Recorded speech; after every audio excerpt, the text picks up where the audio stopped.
I know we've already been started, but we'll get started with the actual interview that we've been All talking right. about. Okay, you Sweet. ready? Yeah. All right. Well, hello, everybody. Welcome to Real Talk with Women's World of Wellness.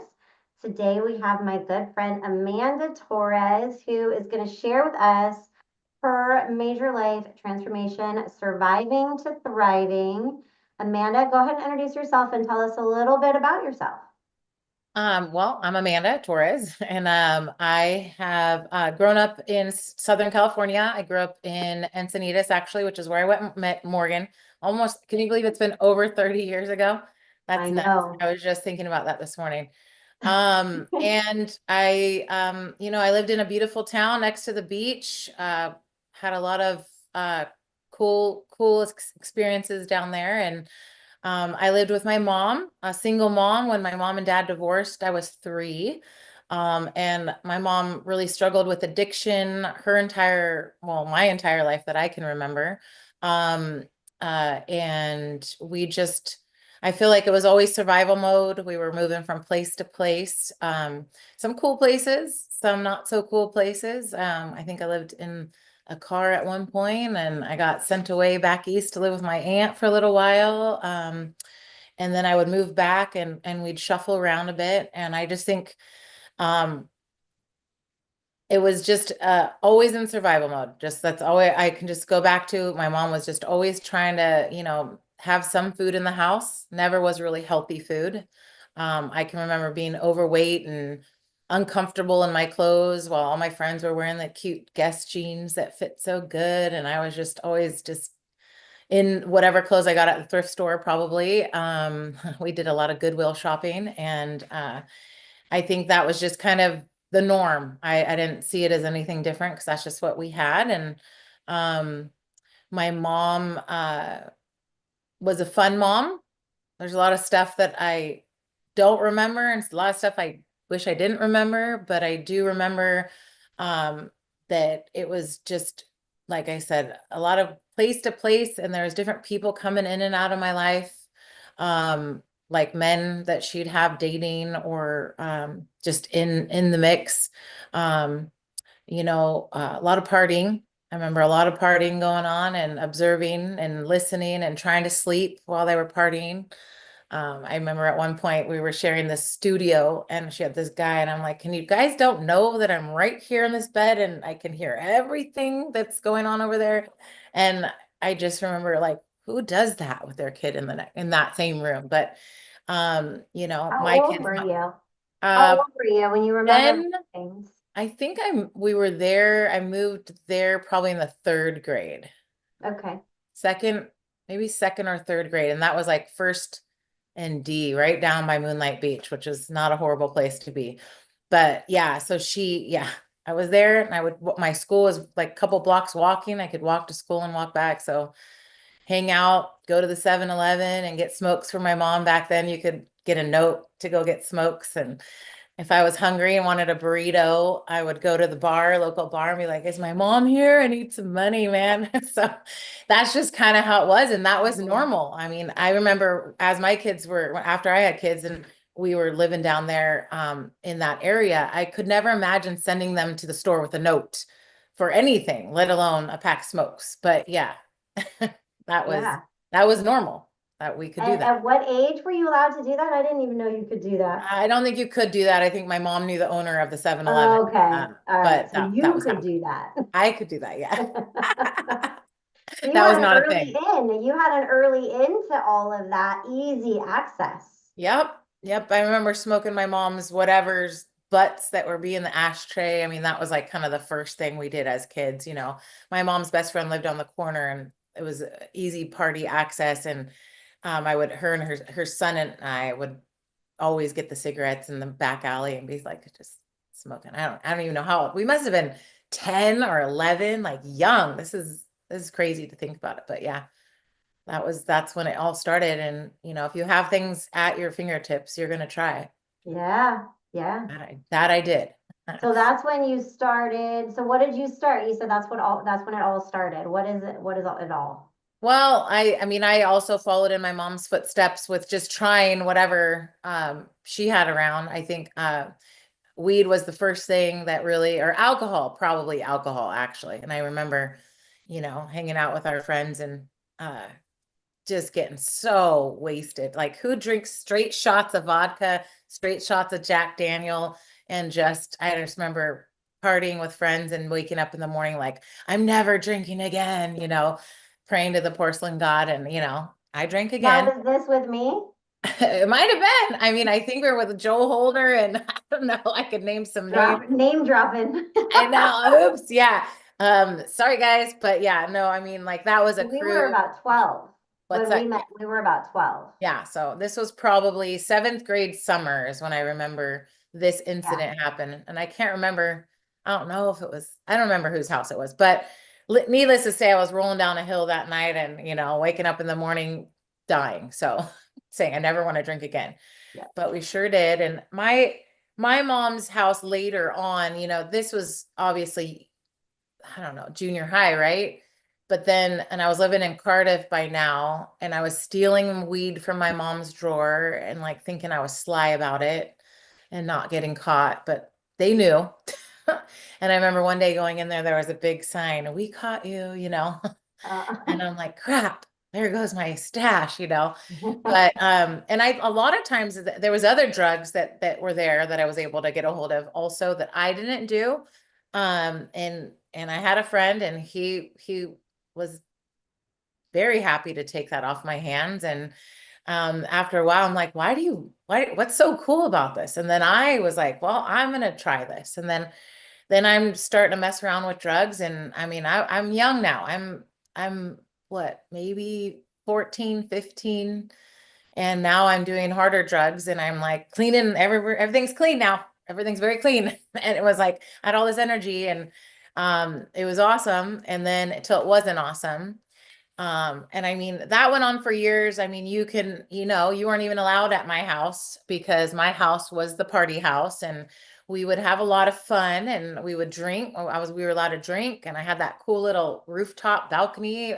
Really wasn't a balcony, but we were out there on the roof and smoking weed and drinking and it was cool. And she let us hang out in the backyard and we had birthday parties there and it was awesome until, like I said, it wasn't awesome. And my mom had many different relationships that were unhealthy that I got to be witness to. And this particular one, they just were partying and either they were in the garage getting high or fighting or breaking shit or beating each other up. And at one point, this guy put his hands on me, and I remember, I'll never forget this day, but he had his hands around my neck, and I looked at him in the face. I said, "You ever fucking touch me again, I'm calling the cops." And I said, "Get out of my room." And he got out of my room. And then, like, I don't know, weeks go by. And I remember, you guys remember when you had to have a phone that you had to get a cord long enough to go from one room to the other. I yeah. just got my cordless phone and I was plugging it all in and dialing it in. And I was so excited.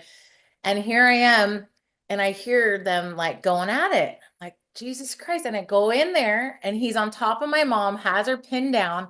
So I grab him off of her and I fucking wailed him. And then, excuse my French, but I got him good. And he turns around and goes, bam. And I remember touching my lip and I had blood on it. And I said, I told you, I'm calling the cops. So all of a sudden, I'm going to my new cordless phone to call the cops, and these guys are bolting out of the house, both of them gone. And it's because they had a whole stash of drugs down Your there. mom and the guy. This is Hmm. your mom and the guy. Yep. And Okay. so they had it and all dialed in, ready to go. And I didn't know at this time that that was like a whole nother one thing is to have it, but then have it ready, packaged to go and deal the people. Right. So they were running for a good reason. And Yeah. the cops are there. They're doing a whole search of the house. My dad gets called. And he's ready. This is not the first time the cops were called for a situation. The previous time it was because I stole my mom's weed. And then we got in a big altercation. The cops get called. I get taken away. And I spent my 13th birthday in a foster home. Because my dad had a prenuptial agreement, which meant I couldn't co-live with him, and so he couldn't take me. So the cops did, and I ended up, in a night in Hillcrest at like a placement home, and then ended up spending my birthday in the foster home. At that time, I was really in a youth group, which you can vouch. We had a lot of fun at youth group. We did go and we did do good things there, but we also did really bad things in I got between. grounded from youth group at one Yeah, point yeah. because We I would. got alcohol poisoning at youth Oh group. yeah, I might have been there with it. Might have been the Sure. peppermint schnapps night. Yep. So there was a lot of things that happened because there was no supervision, there was no rules at my mom's house. And this was like the next time. So that time I went to a foster home. This time my mom's best friend told my dad, don't take her, just take her somewhere. Like, fine, don't take her to this house, but take her somewhere so she doesn't get put in the system. Like, come on. So I was 15 years old. My mom's being carted off to jail. My dad's like, I'm not coming to get her. But my mom's best friend, thank God for Luann, she said, just come get her. And then they took me over to Nicole Here's house. And I got saved there for a few days and then ended up going to live with a youth group leader. And I was there for a while until I got picked up for truancy because, again, Mm. I'm just living this life that I know and just doing whatever I want. And I didn't know that there was supposed to be structure and rules and all these things. And that was the beginning to, the next chapter of my, partying life with my mom. She did 6 months and she was gone. I lived with my aunt. My dad took me to my aunt's house eventually because they picked me up for truancy. And again, he couldn't take me home, but he picked me up from the police station and took me to my aunt. Thank God for them. They really taught me. I got to see what a wife and a husband looked like, taking care of each other. It was very strict. Mexican families are very strict. So my Thea and my Theo were like, I want to meet this person. What's their name? What are they doing? You can't go anywhere unless you meet them. And it was very uncomfortable for me because I just had no structure to complete structure. I Mhm. had to do chores and I had rules and it was just nuts. So I lived there for a year thing and like they really just she taught me how to cook. I didn't know how to really cook. Like I said, we were lucky if I had mac cheese or top ramen. Potatoes were always a thing. We had cheese. I think we probably had the wick situation. So I Yeah. had cheese. I could remember eating snack of like chunks of cheese, dipping them into pepper flakes because I wanted pepper jack cheese, but you didn't get that on wick. That's creative. Yeah, right? Imagine why I never had a healthy eating pattern there. I was just eating what we had. So to Yes. survive again. Right. So when I got to my aunt's house, I learned how to make beans. I'm like, beans and rice. I mean, they're not very expensive and they're pretty easy to make. So then once I figured all that out, it was really helpful. But anyways, I was there for about a year. My mom got out of jail. She wasn't in a place to take me back. She was staying with a friend. And so I just said, again, mom, like, I don't care what you say, but say I'm coming to live with you, but I got to get out of here. This is too much structure for me. And I was traveling to go to high school in Encinitas from Oceanside. And it was a Mm. lot. I was on the coaster to the bus to the, school. I luckily had a friend that also lived in Oceanside, and her and I did that together for that whole time. So, but needless to say, I ended up living at my friend's house, renting a room, which was another party mom's house where we were able to party and drink and do drugs. And so now I was just paying rent with my dad's child support my mom would give me. And I went to high school getting high every day. I was a stoner, big stoner, not doing any heavier drugs really than that, but just getting high. And then I'd go and go to school and I worked full time at Carl's Jr. And I hustled and I ended up, meeting people and ended up meeting my daughter's dad, my oldest daughter's dad at 15. I was actually living at my aunt and uncle's at that time and it didn't last because of I needed to meet them and they needed to know his name and they wouldn't have approved. So we just ended that because he was a bad boy because this is the only people I thought I could, That's what you aligned with. blend That's what with. you associated. That's what Yeah. you were comfortable with. That's all you Yeah. knew.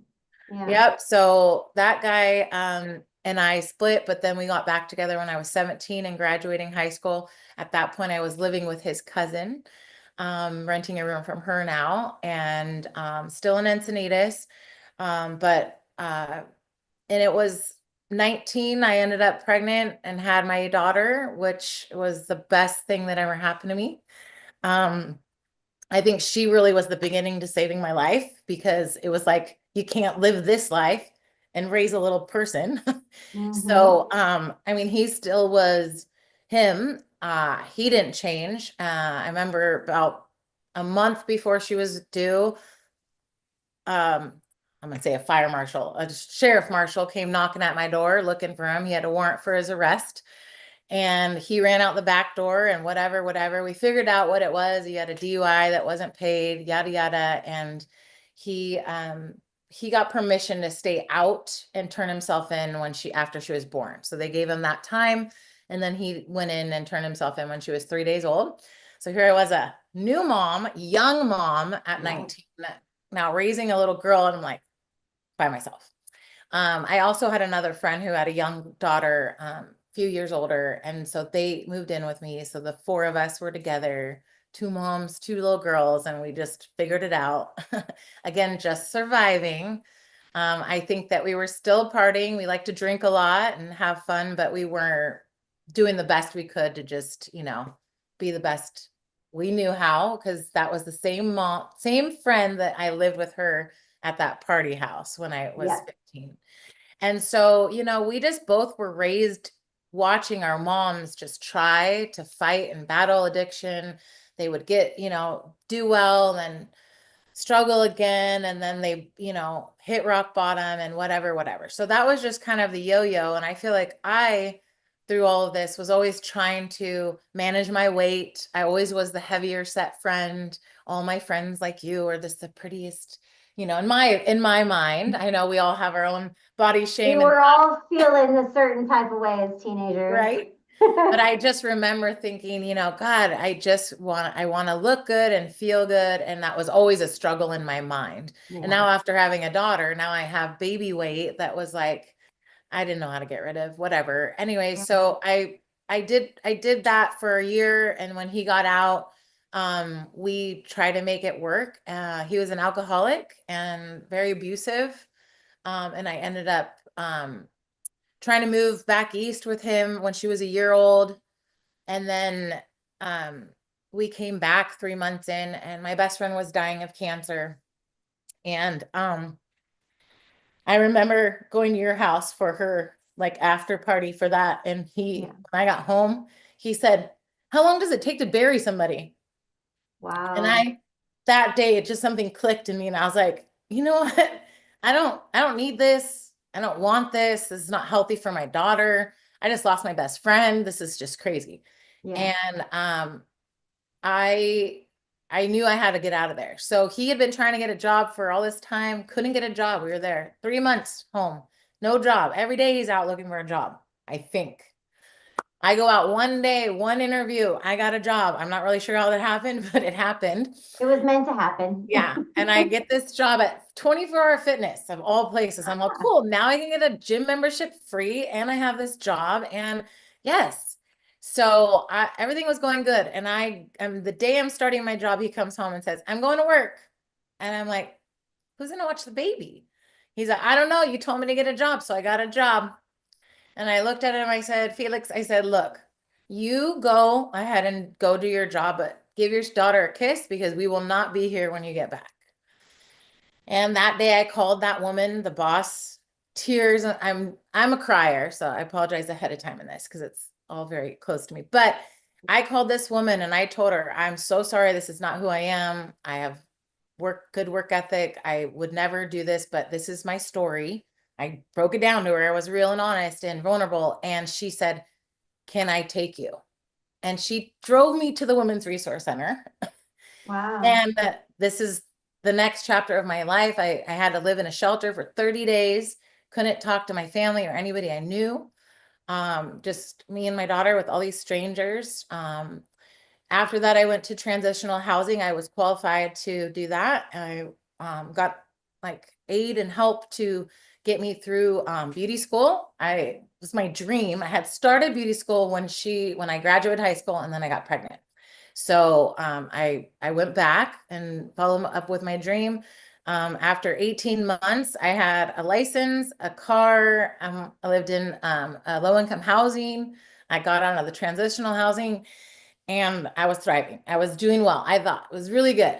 She's like, 3 now, 3.5, and now I'm moving into I'm actually now moving into this, what I say, low income housing, and I get together with my second daughter's dad, who was also a really great guy. I mean, he was. I grew up around him, and we knew each other for our whole life, and then ends up he's a drug addict, and we party together and we're having fun, and then we have this baby, and I have to obviously sober up and do my deal. So I also was continuing this pattern of like an unhealthy relationship after unhealthy relationship, drug abuse and alcoholism, which is what I said I never wanted for my daughter. And then here I am getting pregnant with the second one with a great this person that was probably not going to give up any of this stuff, which he didn't. And we split after 9 months. She was 9 months old. I just, he just, I remember I broke my ankle or my toe or something, but they put me in a cast. I needed to go get it off or whatever. And this guy is in the garage getting high instead of taking his wife to the doctor. And I just said, all right, I think this is it. And then he crashed my car, totaled my vehicle. And so I didn't have a car. And it was all these different things that kept happening where I was like, okay, Amanda, this is a sign. This is a sign. And then Yeah. finally I'm like, okay, I'm done. You need to go. And he left. I found my way again. I stayed with my cousins for a little while with my two girls. We shared a bunk bed in a room where this family helped us through that moment until I could get back on my feet. And, at this point I had a job. I was working at Supercuts. I had money coming in, and I met this guy at Supercuts, and we started dating, and he seemed like a really good guy. And now we end up moving in together and living together. And that went well until it didn't go well. He was also an alcoholic and yelled and broke things and never hurt me. But I think one day he called my youngest a punk because she said no. She was 2. Imagine that. And so I said, all right, well, we're done. I can't. You're just not a kid guy. I can see it. It's just not going to work out. And How there I long was were again. you with him though? You guys were together quite a while, weren't you? She was 9 months old when we or maybe a year old when we got together, and we split when she was a little over 2. So Oh, a little okay. over a year, not too long. Okay. Um, but I moved not far into the same complex, but I got my own apartment. It was just me and my girls, and I was like doing my thing, and making new friends. I had started actually building the friends that I have been friends now with for over 20 years, that are like my solids, my rocks, healthy people in my world that, we like to exercise together and travel together. And I started building a foundation at this point. And then including meeting my ex-husband now, but we all lived in the same complex. And it wasn't for years. I think it was like 5 years until him and I ended up together. Um, um, and a couple relationships in between that were not much, but I, at that point, was just living the single mom life. I even had a couple people live with me, helping them, um, you know, and while they needed help, I wanted to be able to help. So many people had helped me, so I let them live with me and their, kids and whatever. And then at one point it was like, now it's my time. And I finally am getting this guy of my dreams. I was like, I wanted this guy so badly. He was like nothing that I ever went for. I was always with the Mexican bad boy, homeboy. That's still kind of my guy, but not the bad boy part. But it's funny. This guy was like a white guy, long hair, not my type at all, but he had captured my eye, and we ended up getting together and getting married, and we were together for 10 years. Um, A lot of good memories and a lot of trauma that I've had to undo a lot of work. And my kids, everything I promised I wouldn't do for my kids, I put them through more trauma, even though they had it was like a structured home. We had rules. We had a beautiful house. Everybody had their own room. We did family vacations. We had good food. We had lots of friends, lots of parties too that, would happen at our house. But a lot of friends with kids, and there was a lot of fun and goodness. And we had neighbors that we were really close with, and the kids hopped the fence and they would play tackle football in the backyard. It was just good. But then there was so much bad, I didn't even see the bad, when it was happening. A lot of mental abuse. Both of my daughters are um, really struggling still. And, I've had to do a lot of work on forgiving myself for that because, I put them there. I brought them into that situation. And now they're reaping the benefits of that. But I think, after getting out of that relationship, I took my youngest daughter with me. My older daughter was an adult by now and had her own son, my grandson, and was also living there. I know she has a lot of resentment for me leaving her, but I had to. My daughter was 16. I had to take her. I couldn't take everybody. If I would, I could have. I went and stayed with a friend that saved me, not once, twice, but probably like 3 times. She let me live with her over the course of my very unhealthy marriage. And this time was the last time. And I got my own apartment after staying with her for a few months, got back on my feet. And then I met somebody and I thought, oh, this is good. I mean, Tell and it us was more nice. about that though, because this is a totally different direction you went in. Yeah. So I met a woman that just caught my eye. She was funny. She could tell some jokes. And she just smiled a lot and she was happy. And it was just kind of a connection right out the gate. And then we went through COVID and we quarantined together. And this just happened really rapidly. Hmm. And we did COVID together, and that's all I can say. I mean, man, you guys, if you can make it through COVID with somebody and you're just like in their space and this is all we can do, and a lot of drinking went down. I mean, I think the world did a lot of drinking at Yes. this point. Yeah. You could get Venmo delivered and it was great. Anyways, Right. so that was uh I was living in the apartment. She stayed there a lot during COVID. Her roommates were both in the like what do you call that?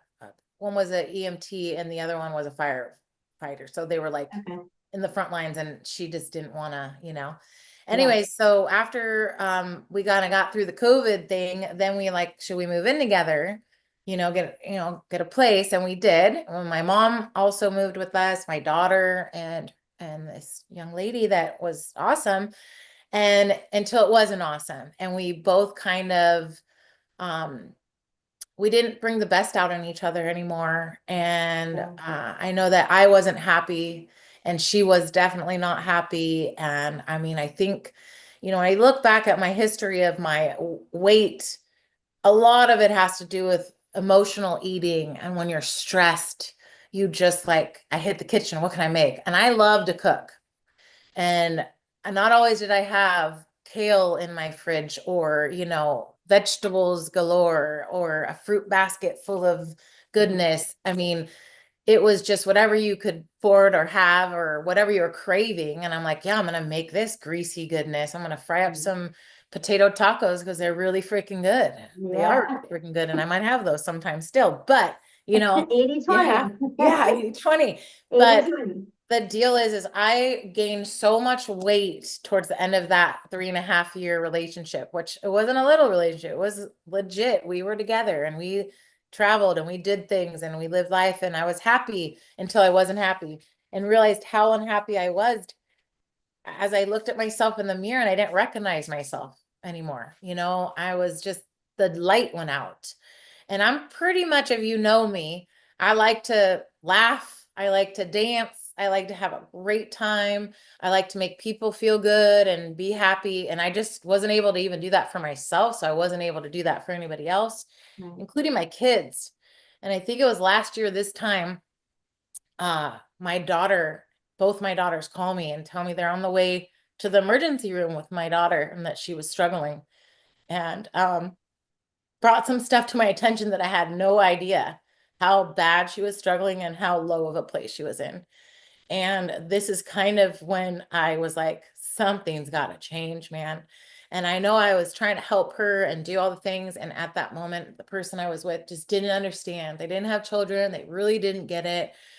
And I just said, I got to do something for me in order to help her because this isn't going to work if I can't help. I didn't know what to do. Yeah. And I'd met this woman. She came into my salon not too far before this. And she was a wellness or a fitness coach online. And she had been visiting here from Tulum, Mexico. I cut her bangs. She's a cool chick. She just had this energy and just dropped a lot of F-bombs, which is totally my style.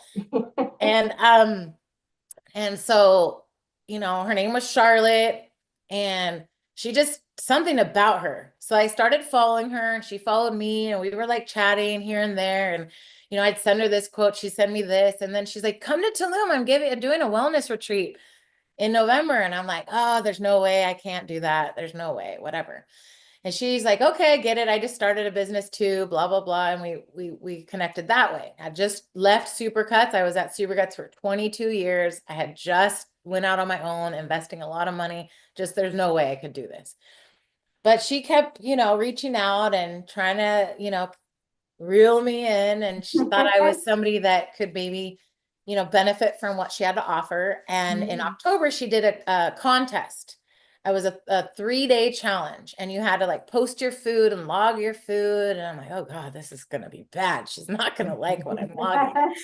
And I was actually just started paleo, and I was also going to the gym at this point. So I was just starting, so I wasn't too bad about it, but I was like, okay. She's like, "Why are you doing paleo?" I remember she was like, "Why are you doing that? Why are you not eating carbs? What's the deal?" And so I was like, "Well, they're bad for you, right?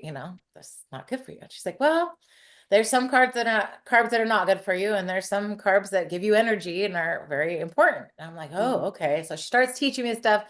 Long story short, I won the contest, which was a 30-day coaching with her. And I was Awesome. so excited. I'm like, "Woohoo! I won Yeah. this. I'm going to do this." And I told my chick about it, and she was like, not impressed.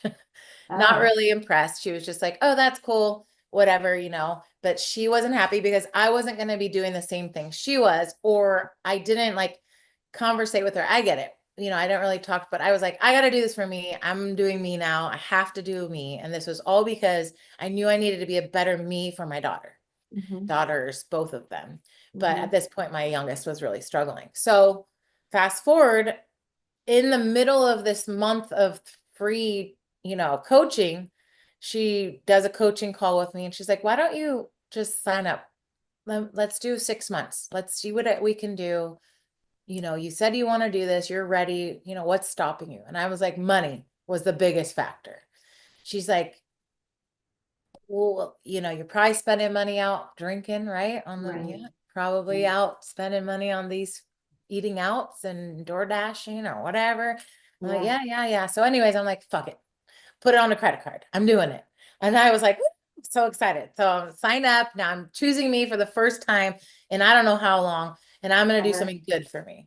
And it felt so good. And she has a community of women that were all pumping each other up every day, posting their, workouts and whatever they were doing and encouraging each other. And it was just incredible. Yeah. Now, this has really upset my girlfriend and kind of started the demise of what was going to happen next. Mm. And long story short, we fizzled out. We broke up right after Christmas. And I decided I was going to take my youngest on a wellness retreat to Tulum, Mexico, and for her 21st birthday. I felt like she needed that, and I felt like I couldn't afford it, but I was going to make it happen somehow.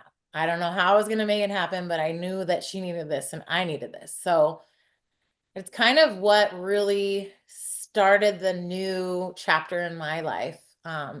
you know, starting with her, coaching with her, eating, I started to lose. I mean, at the beginning of this, I was the heaviest I'd had ever been my entire life. And I've never been skinny, but I was the heaviest I'd ever been. And I've lost over 50 pounds now. Um, Yay. and I'm still not done, but I feel the best I've ever felt, and I try to remember that the scale doesn't define me because it really doesn't. It's my clothes fit differently, my confidence is up, people notice all the time, and you have a different energy about you. Yeah. You're happier. But in Tulum, I learned I learned that I got to deal with my trauma, past trauma, before I could really start shedding the pounds. Hmm. Forgiving myself for all the things that I feel like I did to my children, putting them in these situations that have now scarred them. And I totally forgive myself.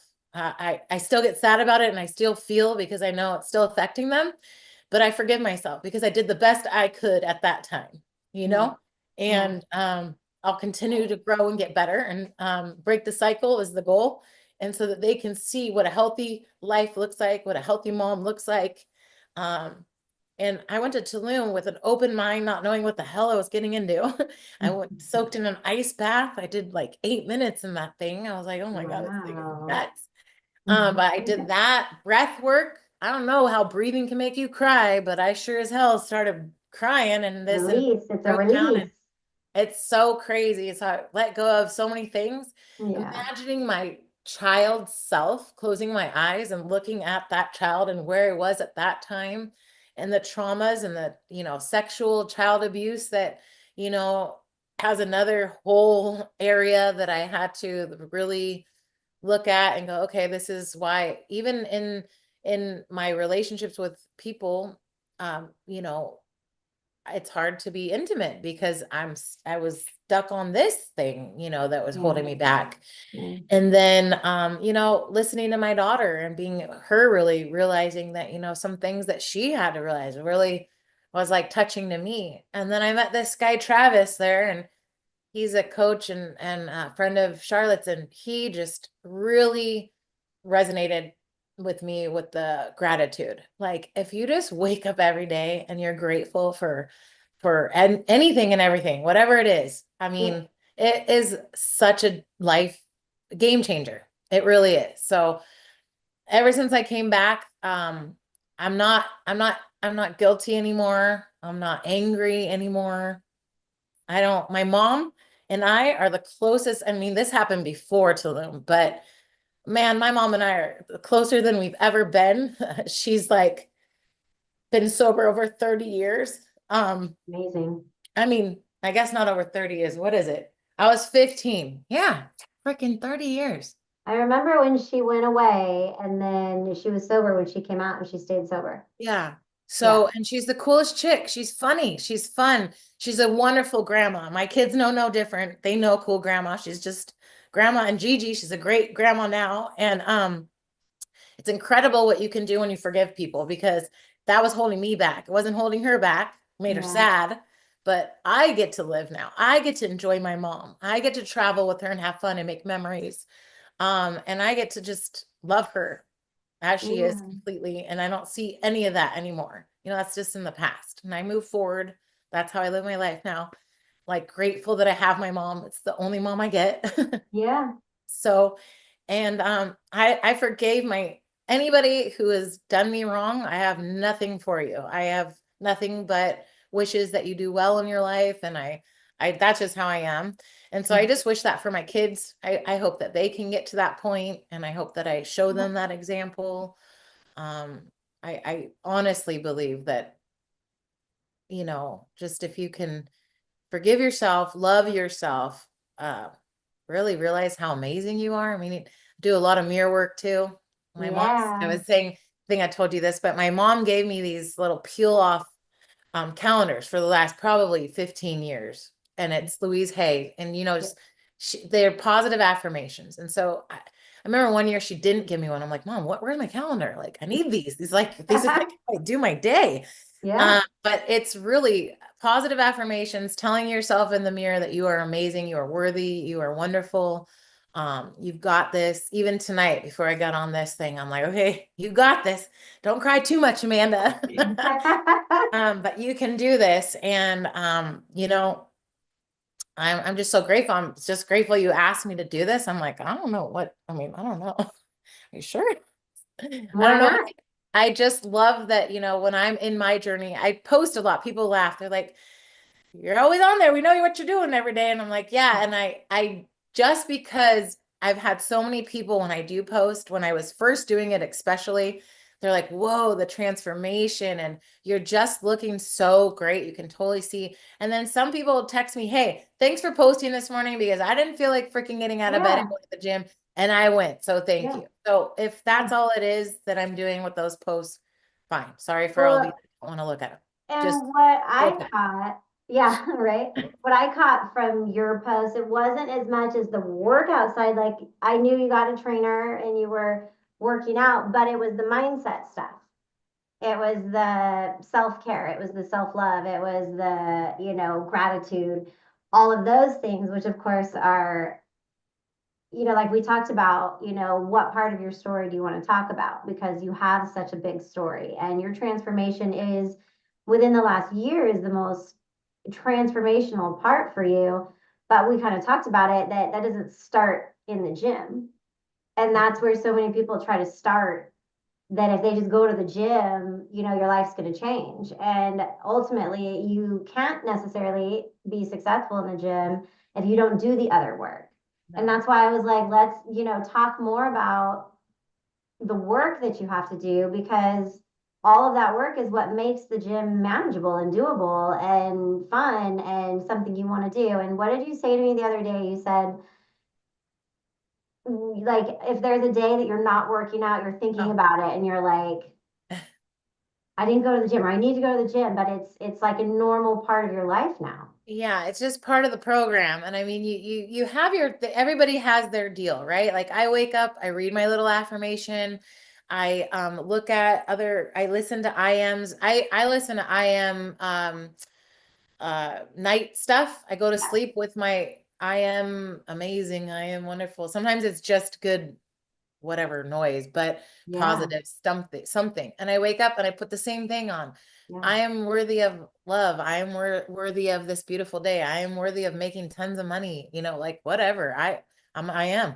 And so what was the shift for you in the mindset on that? Because you talked about having very low self-esteem. So now you're in a place where you don't feel those ways, like what we've talked about, where you felt so negative about yourself. Uh, How, some people don't believe in the I ams. And yeah. as you know, in my coaching, like you can change your programming, you can change your thoughts, you have to catch them, you have to become aware of them. So what was that process for you going from low self-talk, negative self-talk to where you are now?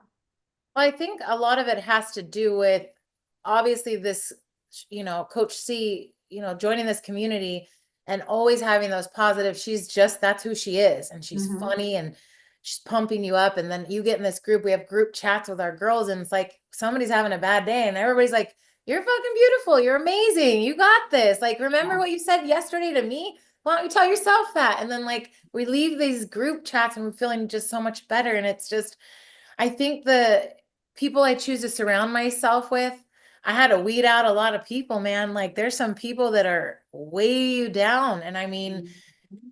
it's just unfortunate. Some people aren't meant to be, and I think I say a season, a reason, or a lifetime. And I think everybody in my life came in for a reason. This is one big classroom we're in, learning all kinds of stuff. And Yeah. I mean, I really, I just think once I started telling myself that I was worthy and amazing and beautiful, and as my body started shifting on top of that, it Right. was like, whoa. And I really do feel good. And I'm not exactly where I want to be, I guess, size wise, if you would say, but I'm exactly where I want to be right here and right here. And so I know that will come and I believe it. And that's my word for 2024 is believe. And Mm. I just believe like goodness is meant for me. And I believe that a future is going to be brighter than it is now. And I believe I'm here on this earth for a reason to shine so I can help other people eventually. Like that's my goal. I do hair for a living, so I get to do that on a daily. Like somebody comes in and they're like, dude, check out this gray, like fix it, and they leave, Yeah. they're like, I feel beautiful. This Yeah. woman today, Joey, I love her. If you're watching, she's amazing, but she just is light. And so I attract that now. I don't know if I know you believe it, but if people are Yeah. out there like, this is weird, but no, when you are this person, you attract that to you. Yeah. If you're this person, you attract that to you, Right. It's Right. 100%. Yeah. So It's the the minute energy, it's the that's, vibration. yeah, the minute I started doing that, and I broke up with this amazing girl, but we just were not meshing. It wasn't the Right. right vibration. Right. And I said, I want to be single. Screw this. I'm just going to Yeah. do me, and it's all about me. And I'm okay with that. And I'm going to be Yeah. selfish for a while and do me. And man, did I meet somebody all out of the blue. He just walked in and he's like, hey, you know, I'm Jesse. That's his line. And I'm like, hey. And it took 3 months before we went on a date, but I have finally met somebody that shows me how a man is supposed to treat a woman. I mean, I've seen it in the movies, you see it on TV, you've seen some of these things. I don't know if those things are real. And sure, do we have conversations? Yes. Healthy ones, though. I've never experienced a conversation with a partner that is so healthy and you work through it and you grow from it and you move on. It's Yeah. nuts.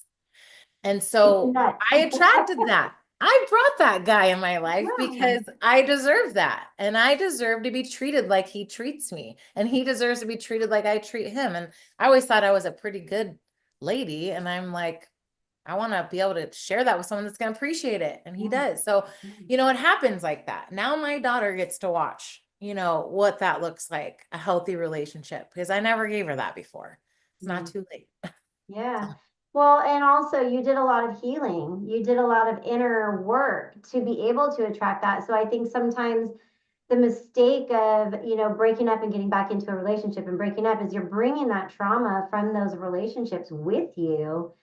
So you can't even have a healthy relationship, even if it's a healthy person, because you're still held back by the trauma from other relationships. So you're seeing it and expecting it from that That's relationship. huge. So It's uh, huge. And you're like waiting for it.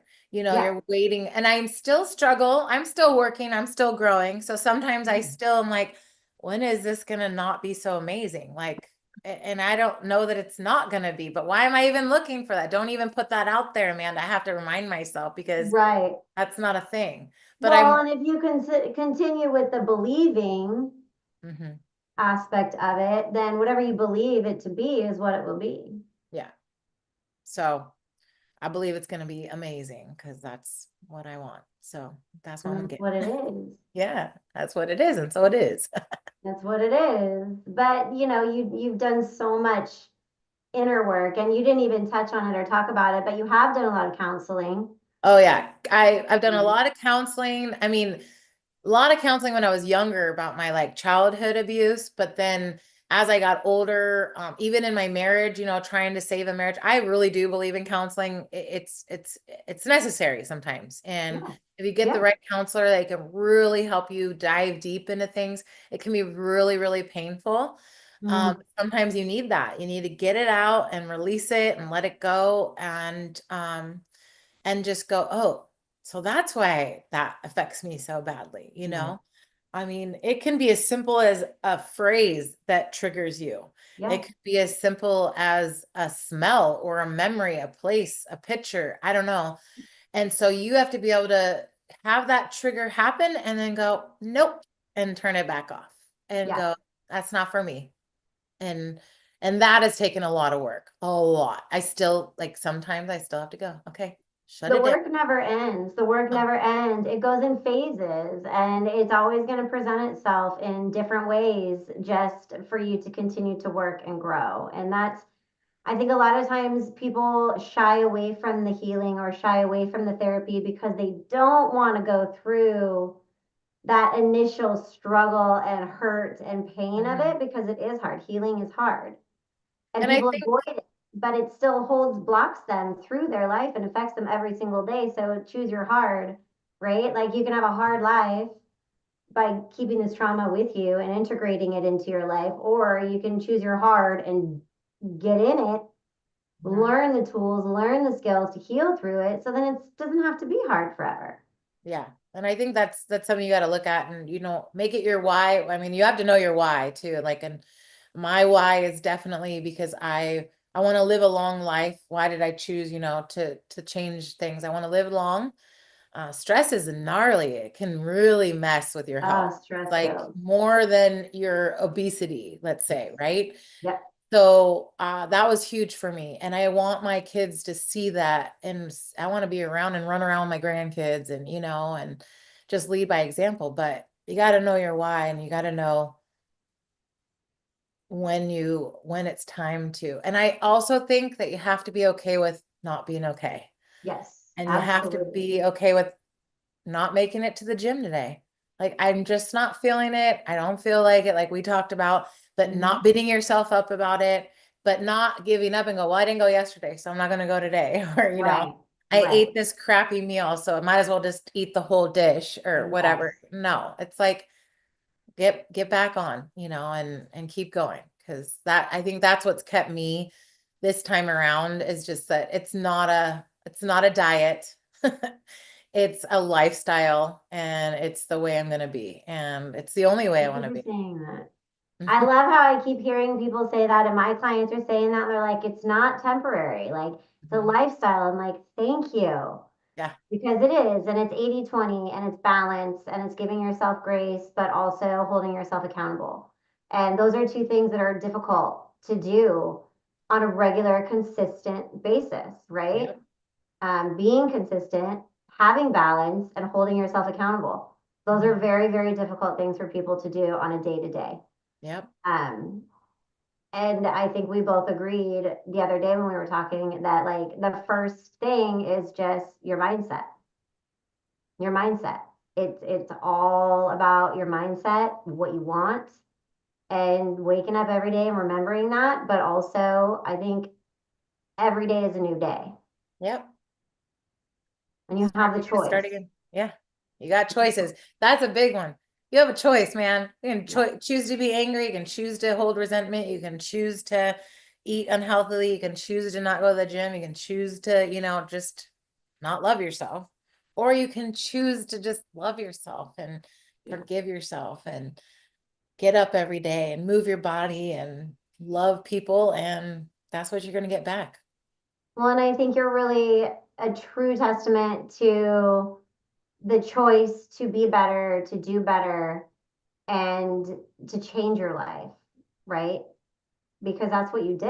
I mean, from addiction to abuse to repeat behaviors, repeat patterns, things that people struggle with every day. And you decided, like, enough is enough.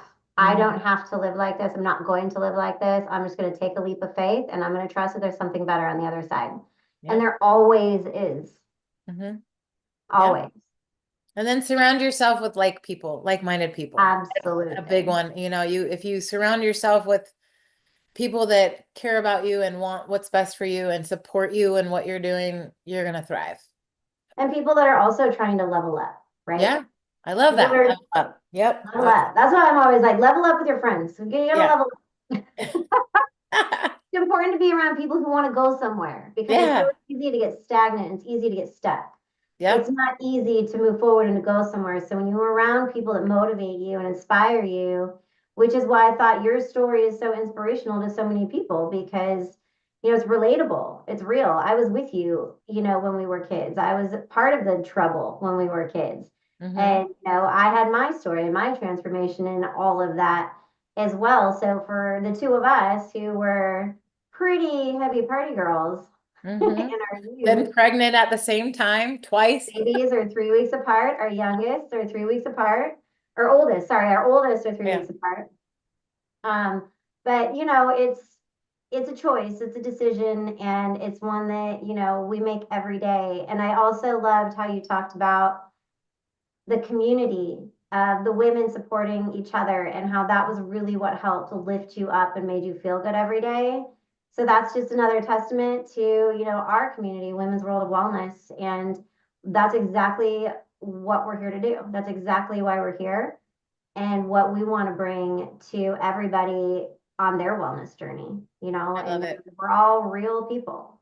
I love it. It's so awesome. And I'm so proud of you. And so it's so exciting to see you putting this together. And that's why I was super honored to be a part of it. And I'm loving seeing what you're doing and watching all the interviews and all that. There's so much content. Yeah. Well, I Yep. love seeing what you're doing. And I'm so excited that you came on to talk to everybody. Thank you for sharing all of your story with us. I know there's more and more, there's always more, but you gave us a really good overhaul of, what the beginning and end look like. So I'm proud of you too for Oh, coming out on the other thanks, man. side. And I know we'll be back again. We'll do this again. Amanda, I've talked to her about starting to think about how integrating her own inspiration through her coaching and through her hairstyling and your future Yep, helping others. absolutely. So we'll be More to come we'll for be sure. seeing more for sure. All right. Well, we'll let you go. Thank you again for joining us, everybody out there. If you're watching, if you hit subscribe, you can see all of our live videos, all of our replays. And if you're not already in our actual community, which is at grow.wwowellness.com, that's where you can actually download your free starter kit and be in the community where we have all of our live replays. We have live yoga classes, nutrition classes, workshops, interviews, all kinds of fun stuff. So join us over there if you haven't already. And if you are, we will see you in the community. Have a good All night, right. everybody. Thanks, Amanda. Have a good night. Bye. Bye bye.